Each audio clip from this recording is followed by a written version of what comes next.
Ok, pessoal, eu fiz uma alteração aqui no nosso código para mostrar para vocês a herança. Então imaginemos o seguinte, imaginemos que no nosso banco, além da conta, eu tenho uma outra modalidade chamada superconta. Qual que é a diferença? É um exemplo fictício. A superconta rende o dobro. Se eu coloco 1%, ela rende 2. Se eu coloco 3, ela rende 6. Todos os demais métodos e atributos são os mesmos. Como que eu posso proceder? Eu posso muito bem entrar aqui dentro do conta e copiar toda essa classe e criar uma outra classe chamada superconta, tá? E aí eu faço uma alteração do método. Mas existe uma alternativa. E a alternativa é o quê? É eu pegar toda essa classe conta, deixar ela do jeito que está, e eu vou criar uma nova classe chamada superconta. Superconta, eu vou herdar de conta e eu vou depois apenas fazer a alteração naqueles métodos que eu preciso. Então, digamos o seguinte, quando eu herdo a conta, lá da conta para a superconta, todos os atributos, todos os métodos acompanham. Mas tem uma diferença, porque eu tenho um método específico, que é o render, que eu quero que ele seja vezes 2. Então eu preciso fazer o overwrite, ou sobrescrita de método. A sobrescrita de método é diferente da sobrecarga, tá? Sobrescrita de método, eu vou pegar o método e reescrevê-lo. Então, ao invés de puxar o do anterior, ele vai utilizar esse novo método render. Só que tem um problema aqui no Python. Nós criamos todos os nossos atributos como privados. Por quê? Eu criei o atributo privado para evitar que esse atributo fosse diretamente acessado de fora. Só que o Python ele tem uma característica de Mangle aqui, que eu até anotei para passar para vocês até o link, que se eu especifico esses atributos como privados, eu não consigo acessá-los da minha subclasse, tá? Então aqui, a herança de métodos privados e protegidos no Python, eu não consigo acessá-los. Então se eu tenho alguma coisa aqui com 2 underline e eu tento acessar de uma subclasse que eu herdei, ele vai dar erro. E aqui tem toda uma explicação da arquitetura de funcionamento do Python. E é claro, existe um workaround, existe uma forma de você fazer esse acesso, tá? Só que para evitar a complicação, aqui tem toda uma explicação com base na arquitetura, no estilo de programação do Python, por que você não pode fazer isso, etc. Então, para evitar essa complicação, nesse nosso exemplo aqui, o que eu fiz? Eu entrei aqui e criei o conta2.py, tá? Fiz uma alteração removendo o underline, underline de todos os métodos. Porque dessa maneira, todos os métodos não, todos os atributos. Dessa maneira, esses atributos poderão ser acessados de fora, mas não tem problema. Então eu coloquei aqui, ó. Superconta, eu vou herdar de conta, tá? Exibir saldo, eu sobrescrevi esse método, nem tinha necessidade, eu só fiz um teste aqui. E eu fiz aqui o render, embora já existisse ali em conta e eu herdei, né? Mas eu fiz o render. Por que que eu fiz o render? Isso aqui eu vou até comentar. Porque ele tem uma característica, ele vai funcionar vezes 2.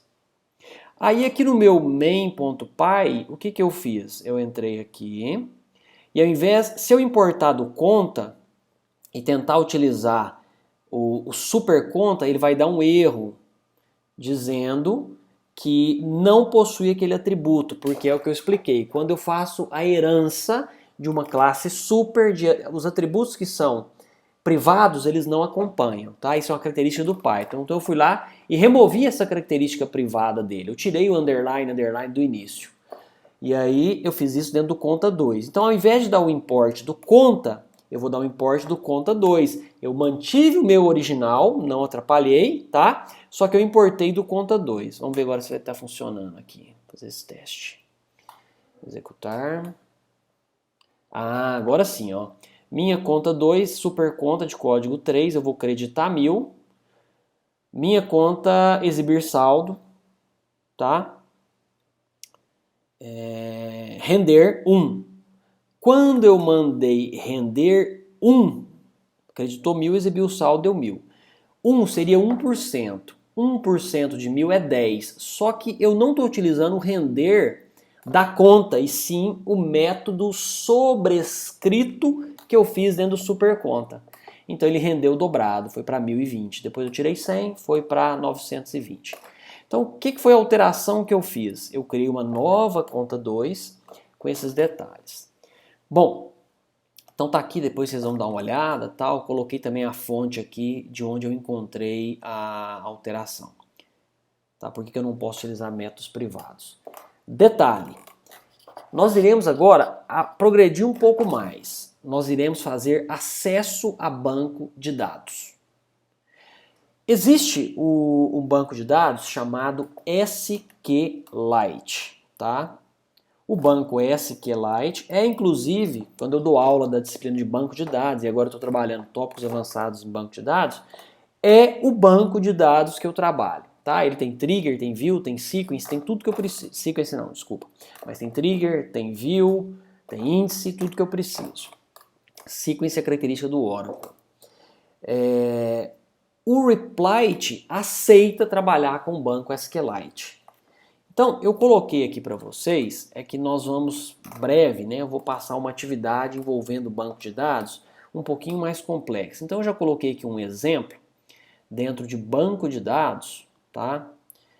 É um exemplo de código. Isso aqui é como vai ser a nossa agenda telefônica que nós vamos fazer. Listar, inserir, excluir, alterar, criar banco e sair. Mas como é que eu faço isso para gravar dentro de um banco de dados? Eu vou utilizar uma biblioteca chamada SQLite 3. Depois eu faço a conexão a essa biblioteca aqui, ó, com SQLite3.connect, o nome do banco. Depois eu abro um cursor. A característica do Python para trabalhar, eu tenho que abrir um cursor, que é o início de uma transação. Nessa transação, eu executo os statements que eu preciso e depois eu comito, eu dou o commit no final.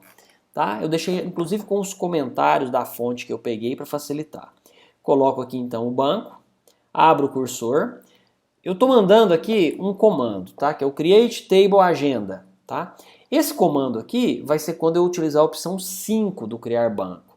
Só um detalhe, eu ainda não pedi para fazer a agenda telefônica, tá? É só uma prévia. Então tem aqui, eu vou já utilizar uma estrutura que é o try exception, né? É conhecido como try catch também em outras linguagens. Eu tento executar, se não der erro, ele vai dar essa mensagem de erro, né? Se der, ele dá essa mensagem de erro. No final eu dou um commit e eu fecho. Quando eu faço isso, ele já cria para mim o banco de dados. Então olha só, executar. Isso, beleza, tá aqui, tá? Detalhe que aqui eu tô utilizando, estava fazendo um teste, né? Então deixa eu executar novamente. Pronto, é porque está dentro de um for, tá? Isso daqui, não tem problema. Eu criei um while true aqui, não tem problema. Já serve para vocês darem uma olhadinha nisso daqui. Então aqui eu tenho a biblioteca de importação e de criar o banco. Vamos fazer um teste? Vou deletar esse banco de dados. Yes, delete this file. E eu vou executar. Isso. Perfeito. Vamos dar um F5 aqui.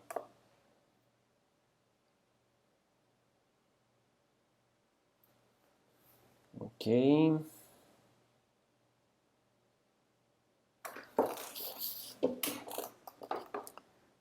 Beleza.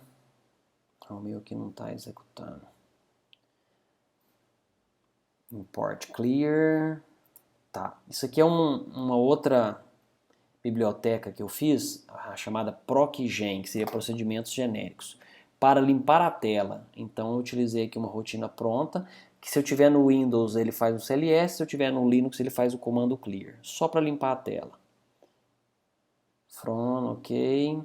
Deixa eu comentar isso aqui, eu quero só executar com vocês o import aqui. Deixa eu criar um outro arquivo, teste.py, beleza?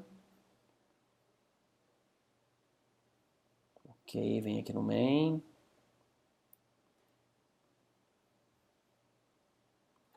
Vem aqui no import. Copio, vamos fazer um teste aqui e aceitar.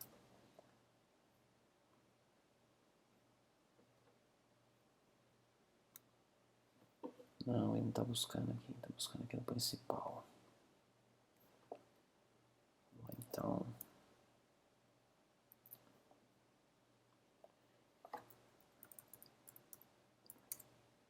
Isso, o que eu estou fazendo aqui? Eu criei um outro arquivo, colei, volto para o principal e limpo o que eu não preciso aqui.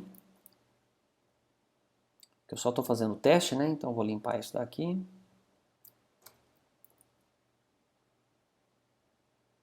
Trabalhando sem mouse aqui é mais complicado, ok. Beleza, então aqui só tem só o import, vamos fazer um teste aqui agora. Executar. Isso, perfeito, é isso que eu queria. Executei e ele já criou o arquivo. Lembra que eu tinha excluído? Deletei o arquivo. Só para mostrar para vocês como eu posso acessar. Isso é o que eu preciso para fazer qualquer comando dentro do banco de dados. Porque aqui agora eu posso colocar nesse statement, eu posso colocar um insert, eu posso colocar um update, posso colocar um delete. E se eu quiser dar um select, tem também uma estrutura da biblioteca SQLite 3 que me permite fazer isso. Olha só. Tutorials point. Eu quero Python, que é aquele que eu gosto de trabalhar com vocês, que ele é bem resumido. Todos os comandos. Vamos lá. Tá abrindo. Aqui, Python 3. Se eu acho para mostrar para vocês, está aqui dentro de Database Access. Aqui ele tem todos os bancos. Por exemplo, PyMySQL, tá? Faz a conexão, conecta, cria o cursor, executa, tudo isso. Só que não é isso que eu quero um com o SQLite 3. Mas está aqui, é a mesma coisa. Eu posso usar o fetch all ou fetch one para retornar os valores. Nesse exemplo aqui, ele fez um select, executou o cursor, pegou os resultados, jogou dentro aqui de uma lista chamada row e retornou todos os valores para poder exibir. É o que nós faremos, tá? Então, só para mostrar que com muita facilidade eu consigo, usando essas bibliotecas prontas, fazer o acesso a banco e ter esse retorno, tá? É o que nós vamos fazer. Então, só voltando aqui, nessa aula eu mostrei para vocês o conta 2, onde tem um exemplo aqui de herança da superconta, que herdou todos os métodos de conta, com diferença do método render, que foi sobrescrito com juros vezes 2. É isso, e eu passei aqui um exemplo do banco de dados, que vocês vão precisar disso no desafio que eu vou passar de acesso a banco. É isso aí, pessoal. Vamos continuar na nossa próxima aula.